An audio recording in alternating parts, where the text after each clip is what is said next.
So there's this game called Rivals. No, not that Rivals, the other Rivals. Yes, Roblox Rivals. In this game, you can face off against the opposing team in a deathmatch. There's 1v1s, 2v2s, 3v3s, 4v4s, 5v5s, team deathmatch, free-for-all, and many other game modes that Rivals has to offer.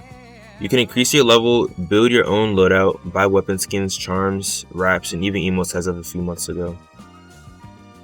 The game has an average of 250,000 concurrent players, with 15 billion visits, 2 million favorites, and multiple Roblox awards.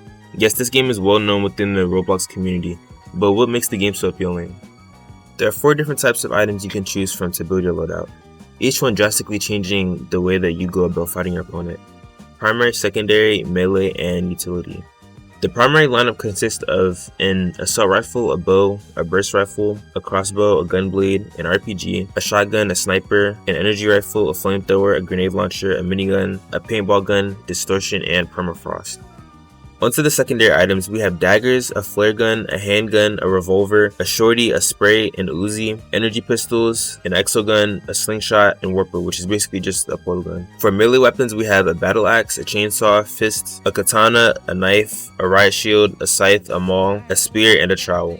Lastly, we have utility items. Here we have flashbangs, a freeze ray, a grenade, a molotov, a satchel, which is basically just a C4, smoke grenades, a warhorn, a medkit, subspace trip mines, a grappler, and a jump pad. Now there are technically 4 types of maps, which are big, small, experimental, and legacy. For the small maps, we have arena, backrooms, bridge, playground, studio, crossroads, construction, and dimension. For big maps, we have battlegrounds, big arena, big backrooms, chess, shooting range, village, big crossroads, graveyard, splash, big splash, station, big station, docks, iceberg, museum, West Town, Onyx, and Big Onyx. For the experimental maps, there are only Factory and Sandbox, although both arena maps share a similar vibe. And lastly, the legacy maps. We have Baseplate, Legacy Backrooms, Legacy Battleground, Legacy Splash, Legacy Big Splash, Legacy Crossroads, Legacy Docks, and Legacy Onyx. These are maps that were previously in the game, but eventually they got a rehaul for a better design. They can each still be played, but they're exclusive to private servers. My favorite map has to be Arena or Big Arena, depending on what game mode I'm playing. But the simplicity of the map makes it easier for me to play if I'm being honest. On the loading screen, the devs joke about how Arena will be moved on February 30th, but it's been there for a while, so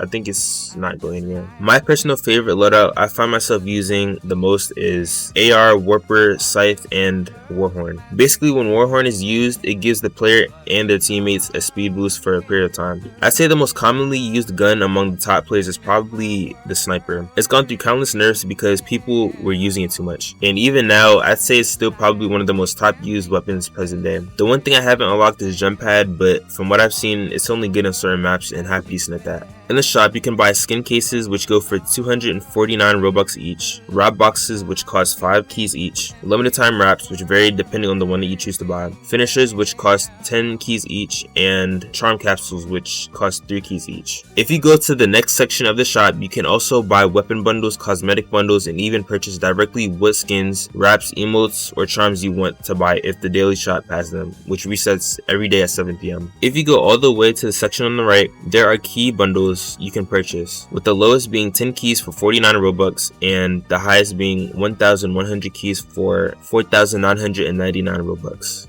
But this game has a way of giving back to the player. The higher tier key bundle you buy, the game adds what you get in addition to the keys, with the highest bundle giving you not only 1,100 keys, but an exclusive key skin for the current weapon in rotation, a skin case, 3 randomized exclusive key finishers, 5 randomized exclusive key wraps, 15 wrap boxes, and 40 charm capsules. That's not even it. If you gift people enough items or bundles and so on, you progressively gain an exclusive bubble wrap for each of your items. If you're competitive enough, there's even a ranked shop, which you can use glory points gained at the end of each season based on how many ranked wins you have. In the ranked shop, every loadout item has its own 4-tier mastery, with the final one being an exclusive ranked skin.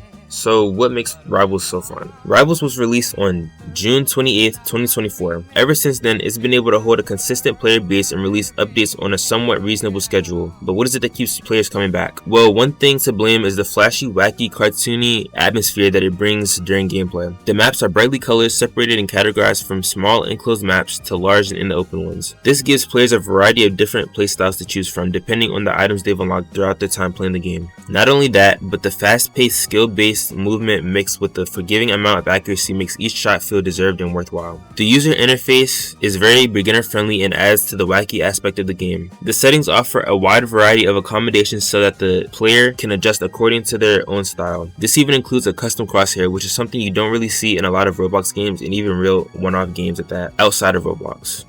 Based on the quality of the game, you can tell that it wasn't just some cheap cash grab made to siphon money off of the players of Roblox. Not only was the game made by a long-time Roblox developer, but you can see the passion and love put into making the game solely for the player. I mean, they have their own suggestion chat, reporting system, and everything. I, along with many other players, believe that it would do well even outside of Roblox, and I'm sure that Dez would agree.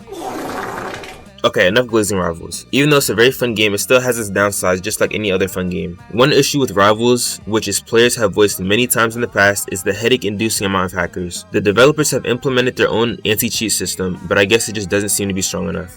I'm not sure if they're working on it or not, but it is a very rampant problem within the game. Another big issue a good portion of the community has with the game is the overbearing amount of aim assist given to mobile and console players. This is also an issue commonly voiced within the community, but with this one it seems to be half and half, since some advocate for it, claiming that mobile and console already have enough nerf as it is, while PC players find it to be too much of an obstacle for them to play against during battles. Also, a lot of people who play are frustrated with the whole pay to win dynamic that the game has, but personally I think that it's not really pay to win as much as other games are. The in-game currency uses keys which you can use to unlock each item. It does take a while for the good weapons, but at the end of the day, the keys can still be unlocked without spending actual money on the game. Now, overall, Rivals has their highs and they most certainly have their lows, but is the game worth playing? Honestly, I would say yes. I might be biased when I'm saying this, but the way that I see it, it is the best Roblox game out right now. And those who don't even play Roblox are missing out on it. Although it may take some time to build skill, it's not really a hard game to hop straight into. The game offers a shooting range and practice game modes for beginners to get familiar with, the guns and movement. And usually beginners stay within the lobby matches, so to someone just starting out, I would say that seems like the right move. I believe I first started playing sometime during 2024, and ever since then I've loved playing it. I even got my friends to play it for a while, and they agreed they had fun playing it even if they didn't want to admit it. For those who aren't really into competitive games, I could see how this wouldn't exactly be their type of game, but overall, I'd say that it's still worth giving a try.